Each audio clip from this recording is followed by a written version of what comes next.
నువ్వేం చదువుకున్నావు? ఏం చదువుకోలేదు సార్. నువ్వు కూడా ఏం చదువుకోలేదా? చదవలేదు సార్. ఎందుకు చదివించలేదు? చదివించలేదు సార్. మా ఆయన గొర్రెలని అప్పుడు గొర్రెలకు వేసినారు సార్. చదువు పంపించలేదు సార్. ఆ గొర్రెలు లేదు సార్. చదివించాలి కదా, చదివించలేకపోయావు. చాలా సంతోషపడతాను. సంతోషం సార్. థ్యాంక్ యూ తల్లి.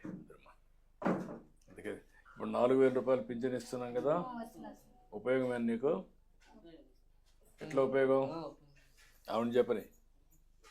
నీ అభిప్రాయం ఏంటి? ఒకప్పటి నుంచి 3,000 నుంచి 4,000 ఇచ్చామమ్మా. ఒకప్పుడు నేనే ఉన్నప్పుడు 200 నుంచి 2,000 చేశాను.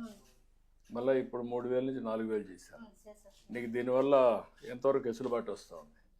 ఇప్పుడు 4 సంవత్సరాలు అంటే వచ్చినారు సార్. నాకు పింఛన్ వస్తుంది, అందుకని ముందు లేదు.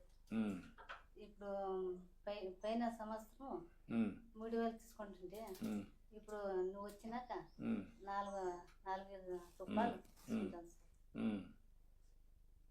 నువ్వు వీళ్ళిద్దరూ కూలికి పోయి కొంత డబ్బులు వస్తుంది, ఇదంతా కలిపి పెట్టుకుంటారా ఖర్చులకై? వాళ్ళకి పెళ్లి చేయాలి కదా నువ్వు? చేయాలి సార్. మరి అదే పెళ్లి చేయను, ఒగాయప్ప నాకు ఇల్లు కావాలని ఒగాయప్ప అంటాడు. ఇద్దరు అడుగుతున్నారు సార్. భార్య ఇల్లు కావాలని, ఇది వేరే కాపురం పెట్టాలని ఇదే అనుకుంటున్నాను. ఇప్పుడు ఇల్లు లేదా? ఇప్పుడు లేదు సార్. ఇప్పుడు ఇల్లు కట్టిస్తే ఇంటి జాగా ఉందా? ఎక్కడ ఉందమ్మా? అక్కడే కట్టుకుంటారు ఇల్లు కట్టిస్తే? దాని పక్కనే ఇచ్చేసేయండి. గొర్రెలు పెట్టిస్తాము, మేపుకుంటారా? ఇప్పుడు గొర్రెలు పొలాలకు తిరిగే గొర్రెలు, ఇంటికాడ మేపుకున్న గొర్రెలు వచ్చాయా? ఈవినింగ్, మార్నింగ్ టు ఈవినింగ్ మేపుకుంటారు సార్. ఈవినింగ్ అయితే ఒక కళ్ళం వేసుకొని అక్కడ గొర్రెలు పెట్టుకుంటారు సార్. అది చేస్తారు. అది కదా, అవి రాలేదా? ఫార్మ్సే అవి రాలేదా? అవి లేవు సార్ ఇక్కడ. మామూలుగా వీళ్ళు బయటికి పోయి మేపుకొని వచ్చి సాయంత్రం అంటే ఇక్కడ గడ్డి కూడా ఉంటుంది కాబట్టి ఆ ఫార్మ్స్ మీకు ఐడియా ఉందా? పెద్దదైన తర్వాత మళ్ళీ దాన్ని పంపించి చిన్నది తీసుకుంటారు. అదొక కాన్సెప్ట్ ఉంది సార్. Stall feeding. ఒకప్పుడు కోళ్ళు తిరుగుతూ ఉండేటివి, కోళ్ళ ఫార్మ్, తర్వాత ఆవులు తిరుగుతూ ఉండేటివి. ఇప్పుడు ఆవులు ఇంటి దగ్గర పెట్టుకునే పరిస్థితి వచ్చాం. అదే మాదిరిగా ఇప్పుడు ఇవి కూడా, గొర్రెలు కూడా ఇంటికాడనే ఉంటాయి, పొట్టేళ్ళు అవన్నీ. దాని మీదనే ఆదాయం వస్తుంది. సరే, ముందు గొర్రెలు పట్టించండి, ఒక యూనిట్. నేను మాట్లాడతాను, 2 శాంక్షన్ రా. ఏంటి పెట్టు.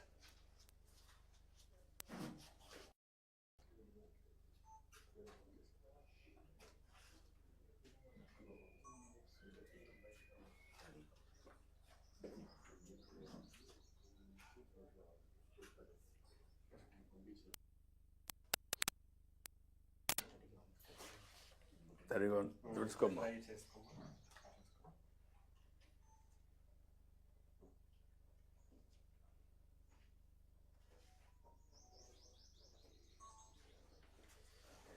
అలాగా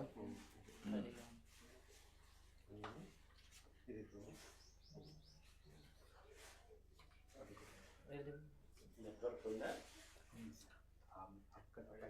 ఓకే. కానీ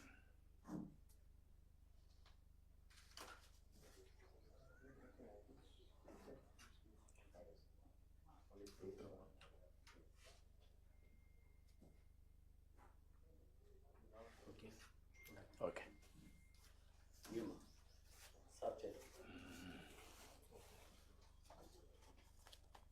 పట్టుకోమ్మా.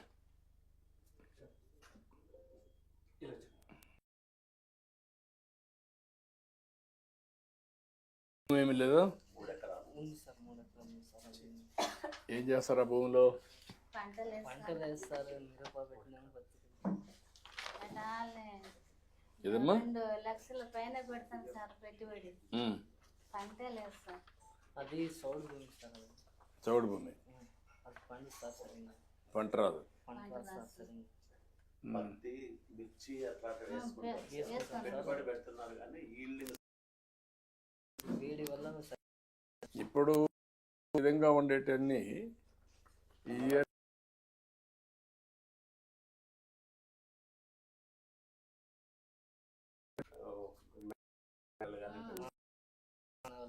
చేసుకోగలిగితే చాలా అబ్బాయింది సార్. లైవ్లీహుడ్ ఇది ఒక యాంగిల్. ఈ ఏరియాలో ఏమైనా ల్యాండ్ ఒక 20,000 ఎకరాలు 30,000 ఎకరాలు దొరికితే పవర్ బేవి పెట్టేయడం సోలార్. సోలార్ ఇప్పుడు వస్తున్నారు సార్ అందరూ.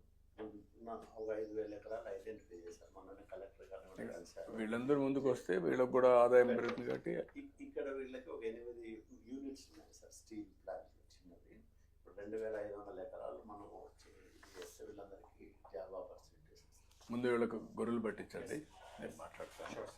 ఓకే అమ్మా, నేను గొర్రెలు పట్టిస్తాను, ఇల్లు కట్టిస్తాం. చేస్తాం సార్. ఇప్పుడు పల్ల రామా, ఆడది అవుతారులే ఆ ఇంటికాడ మళ్ళీ ఇంకా వెళ్తాం కదా, రామా మళ్ళీ మీటింగ్ రండి, ముగ్గురు రండి. ఇట్రా, నువ్వు ఈ పక్కన.